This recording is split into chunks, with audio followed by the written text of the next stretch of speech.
A friend sent me the link on a Tuesday morning with a text that said, "Is this your dad's company?" I was at my kitchen table, coffee still hot, first cup. The probate had been going for 8 months and was nearly done. I had been told Friday, the estate closes Friday, and I had been carrying that Friday in my chest like a small fixed point, the specific relief of almost through. The article was 3 paragraphs in a regional business journal. It described a landscaping company that had been donated to a church. It named the company. The employee count matched, the fleet size matched, the client base description matched. The article quoted the pastor about expanded community outreach programs. The donor, it said, wished to remain anonymous in honor of a loved one's memory. I read it twice.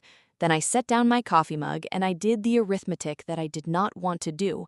My stepmother, Patricia, was the executor of my father's estate. The estate closed Friday. The article was dated Tuesday. My father had left his business to me in his will, by name, with language I had read myself and remembered clearly. 2 days before the estate closed, Patricia had donated my inheritance to her church. Without telling me, without asking me, without a single word. My name is Rachel. I'm 38, and the 3-paragraph article on my phone that Tuesday morning is the reason I spent the next 4 months learning exactly what an executor is permitted to do, and the precise, documented legal reason why this was not it. My father built his landscaping company the way he did everything, through consistency applied over a long time without expecting applause for it. 1 truck, 1 trailer, 12 clients.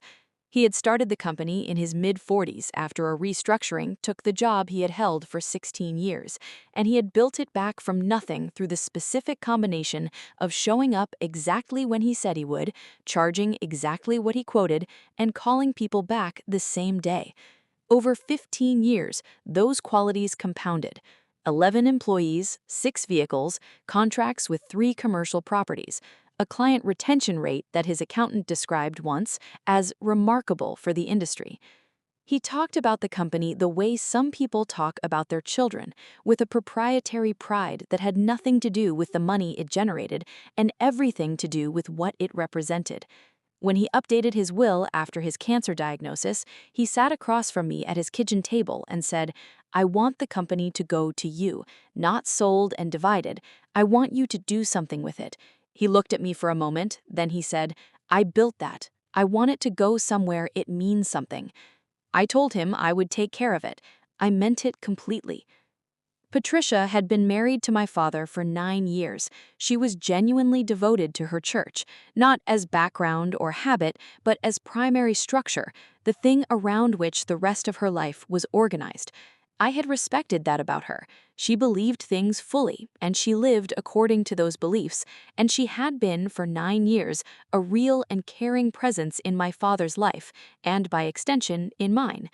What I had not understood and did not understand until the Tuesday of the article was that she had also decided something specific about my father's wishes, that her understanding of what he valued was more authoritative than the document he had signed in an attorney's office with witnesses and intention.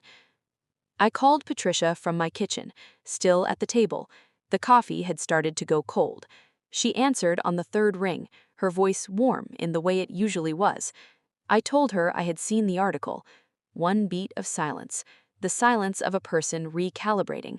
Then, "Your father would have wanted his work to serve something larger than a sale. He would have wanted it to mean something." I said, "He told me what he wanted it to mean. He sat at his kitchen table and told me directly. He said he wanted it to go to me." She said, "He wanted his legacy to matter. The church will—" I said, "Patricia, his will named me, by name. You were the executor. Tell me what you did." She said, "I made a decision I believed he would have agreed with." That sentence. Not "I misunderstood something," not "I made a mistake." A decision, deliberate, based on her interpretation of my father being more reliable than the document he signed in an attorney's office with witnesses and intention. I said, "You had no authority to make that decision." She said, "Rachel, I was his wife. I knew him. I knew what he—" I said, "You were his executor. Those are different things." I ended the call and sat very still for a moment in my father's kitchen, the kitchen where he told me what he wanted, where I had told him I would take care of it. Then I called the estate attorney.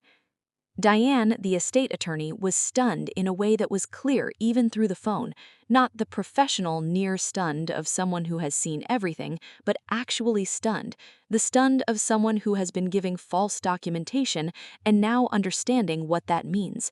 She explained it carefully. Patricia, acting as executor, had signed the business transfer documents herself. The business had been transferred, not into the estate distribution, not to me as specified in the will, as a charitable donation to the church, 2 days before the estate was scheduled to close. Diane had been given paperwork suggesting the distribution had been completed correctly. She had not independently verified the transfer. She said, "A specific bequest to a named beneficiary is not subject to executor discretion.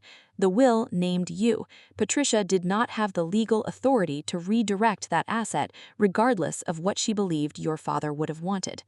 I want to make something clear, because I have had to make it clear to myself many times since. Patricia did not take the business for herself. She did not enrich herself. The church received the donation in genuine good faith and would cooperate fully with returning it.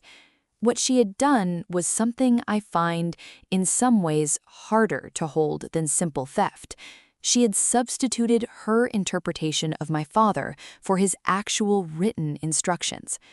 My father was a meticulous man. He updated his will when his diagnosis came, specifically and deliberately, because he wanted to be precise.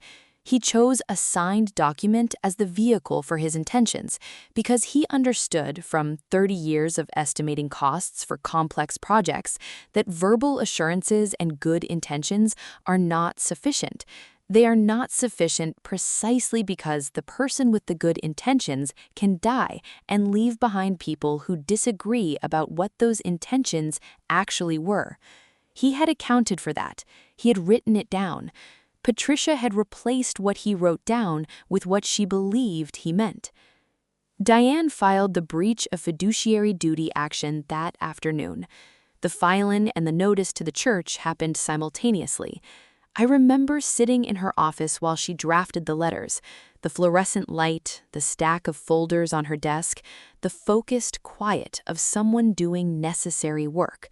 She paused once and looked up and said, "I want you to know this is not a gray area. You have every right to pursue this fully." I said, "I know." Hearing someone else say it made it sit differently. The church's response came within a week. Their attorney confirmed they had received the donation in genuine good faith, were unaware of any contrary will provisions, and would cooperate completely with the legal process. They did not fight the return. They were, in every respect, blameless, which made the situation feel cleaner in one direction and more complicated in another.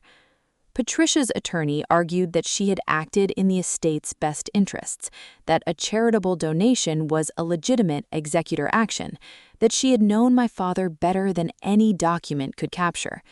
My Diane's response was 3 sentences. The will named a beneficiary. An executor does not have discretion to override a specific bequest. Full stop. 4 months of legal proceedings followed. I want to be honest about those 4 months, because they were strange in a way the legal timeline doesn't capture. I was pursuing action against a woman who genuinely loved my father, who sat with him through treatment, who had been present at the end in ways that, given geography and work, I had not been able to be. I believe her grief was real. I believe she stood in my father's business and thought about the church and thought about his values and genuinely believed she was honoring him. I believe she meant it completely. I also believe she was wrong, not just legally, but practically, and that the meaning she felt did not transfer her the authority she exercised. Love is not authority. Grief is not authority. Knowing someone is not authority. The will is the authority. My father made it that way. carefully, on purpose, because he understood that after he was gone, the only thing that could speak for him with any reliability was the document he signed. The mediation session was held in a conference room in Diane's building. Patricia sat across the table. I had not seen her in person since the funeral. She looked the way people look after 4 months of legal proceedings, tired and diminished in the specific way of someone who has been carrying something they didn't expect to carry. She looked at me once at the beginning, and then mostly at her hands. I don't know what she would have said if we had been alone. We were not alone. The resolution: the church transferred the business back to the estate for distribution to me. Patricia agreed to personally reimburse the church for 4 months of operating costs. The business came back to me with 2 fewer clients and 3 fewer employees than when my father died, losses that could not be fully undone by a settlement. I made a decision during the mediation that I have not regretted. I chose not to sell. My father sat at his kitchen table and told me he wanted it to go somewhere it meant something. I am running it now. I hired back one of the employees who had left during the uncertainty. I called every remaining client personally and introduced myself. I followed the Tuesday routing schedule my father had designed, which is more efficient than anything I would have built from scratch, which tells me something about how carefully he thought about even the operational details of what he built. The business is not yet what it was when my father died, but it is growing, and every Tuesday I follow his schedule, and I think, this is what he left me, not the asset, the thinking behind it, the 15 years of decisions encoded in a routing schedule. I'm finding him in it, 1 week at a time. Patricia and I have no contact, not estrangement, the simpler word, absence. 2 people who have resolved what needed resolving and have nothing further to negotiate.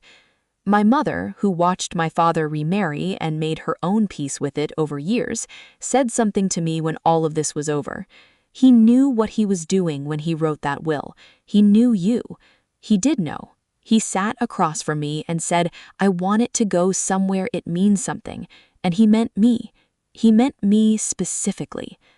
The news article is still online, 3 paragraphs about a church that received a generous anonymous donation and planned to expand its community outreach.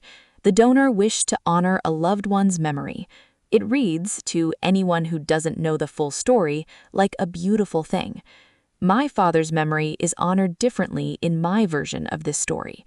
It is honored by the client who emailed me last month that her family had used this company since its 2nd year. By the employee I hired back, who told me on his first day that my father had given him his first real job when no one else would. By the Tuesday routing schedule that still runs exactly as he designed it. 15 years of his thinking still doing its work. That is what he meant by somewhere it means something. He told me. I understood. I'm here. Every Tuesday I follow his routing schedule. Every Tuesday, his thinking does its work through me. That is what he meant when he said, somewhere it means something. He was sitting at his kitchen table, looking at me, meaning you. Somewhere it means something to you. It does. It will. Subscribe to Family Verdict for a new family betrayal story every week. If someone has ever decided they knew better than a document your loved one signed, tell me what happened in the comments below. I'll see you in the next one. Thank you for watching.